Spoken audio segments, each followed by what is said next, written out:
ফের সাফল্য ইংরেজবাজার থানার পুলিশের।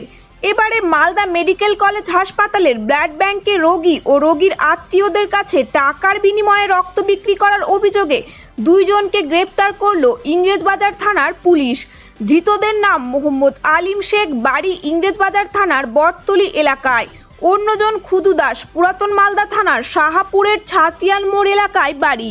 পুলিশ সূত্রে জানা যায়, গোপন সূত্রে খবর পেয়ে গতকাল মালদা মেডিকেল কলেজ হাসপাতালে ব্লাড ব্যাংকে রক্ত বিক্রি করার সময় হাতে নাতে তাদের গ্রেপ্তার করে।